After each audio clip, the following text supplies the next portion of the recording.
Rollers. They can include a wide variety of playstyles, from the 9-year-old PewDiePie fan who picked it up 12 minutes ago and went online still aiming at the floor like he's trying to crush a fleeing spider, to the skilled X-rank assassins who can make an enemy paranoid of every little spot of ink.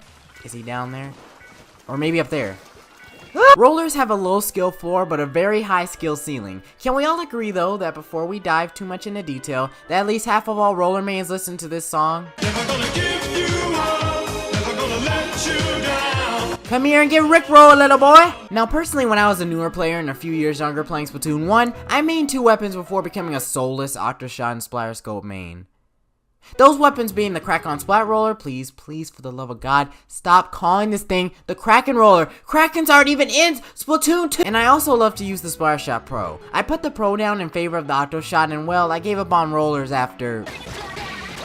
Back in Splatoon 1, some rollers like the Splat, Dynamo, and Carbon rollers ruled the battlefield with iron fists. The Carbon was an excellent assassin with a range greater than it is in Splatoon 2. The Crack-On roller was a great best of both worlds, with a beautiful and not infuriating at all special, the Kraken. And the Dynamo ruled the battlefield with a massive amount of ink that it could throw, and was a monster on splat zones. Fast forward to Splatoon 2 and...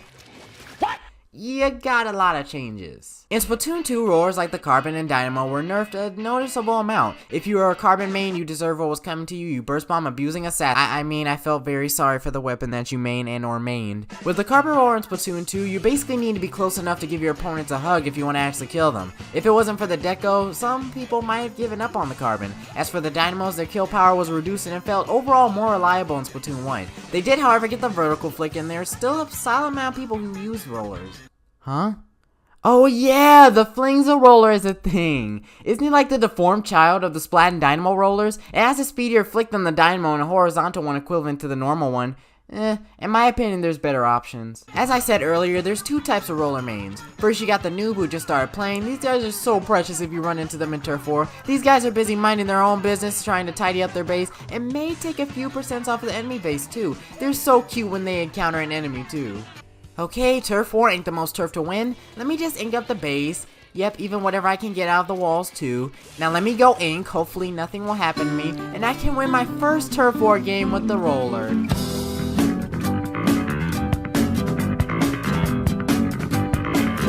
Now in the second category, we got the assassins, the people who study frickin' ninjutsu in preschool and ready to go omoiwa mushindero on some squids and octopi. Honestly, if you're on the same team with one of these players, it feels good knowing you got a good assassin, but if you're against them, oh god. For those of you who didn't witness the horror that was Splatoon 1 S+ Carbon rollers, consider yourself lucky. These guys always keep you on your toes and looking behind you. Scope chargers, they probably fear these guys the most. Rollers do their job, which is roll in splat zones. They try and rickroll people on the tower. They love to assassinate Rainmaker carriers, and they also love to assassinate people with power clams and clam blitz. A roller 1v1 is basically a whoever reveals their position first loses game. Rollers in close range weapons are like 2 mice fighting over cheese. Rollers in long range weapons, depending on the roller's skill level and playstyle, can make the long range weapon need to go to an insane asylum. Now on to abilities, rollers are very much like ninja squids.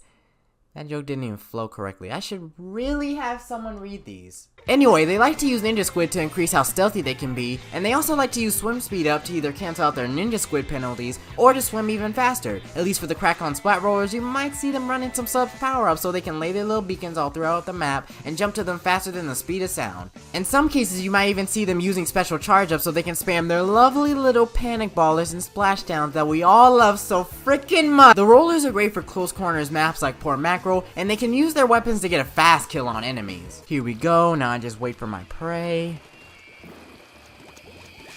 Haha, gotcha suckers. Who said camping is for losers? Ladies and gents, I just came up with a perfect Port Macro winning strategy. In conclusion, rollers are near polar opposites of say chargers and splatlings because they involve getting up close and assassinating opponents, whereas chargers and splatlings are little babies who have to stay on perches. Pfft, what babies play with chargers anyway? Rollers are easier to use, however you have to put a lot of work into them if you want to be a real threat to the enemy team. What class do you want me to do next?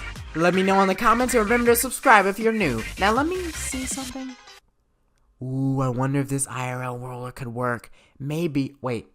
Is this still recording?